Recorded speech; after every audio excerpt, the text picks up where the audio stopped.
Hey everyone, welcome back to the channel. In today's video, I'm going to show you exactly how to use ChatGPT to write code in 2025.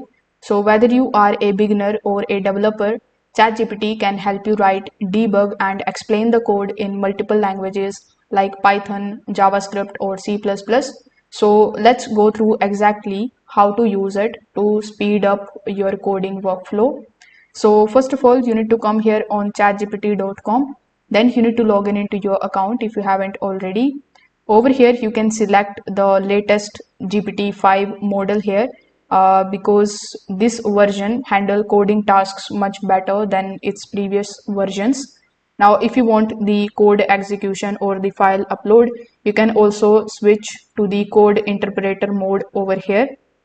Now this is going to be the section where you can basically start typing your prompt. So first of all, you can give it a prompt that can look something like write a Python program that scraps headlines from a news website.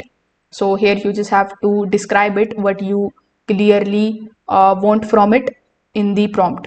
So ChatGPT is going to generate a clean formatted code with the comments explaining each part that you can use.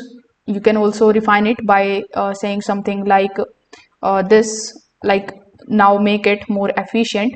So you can hit enter, or you can even ask it to add the error handlings as well. Now if your code isn't working, you just have to paste it into ChatGPT and type this particular prompt that says fix this Python error, and then you can give the error that you are facing while running this code, and ChatGPT will instantly identify the bugs, the missing imports and syntax errors, and provide you the corrected versions instantly. So this way basically you will be able to start using ChatGPT to write the code in 2025. So if this video helped you out, make sure that you like this video and subscribe to the channel. Thanks for watching.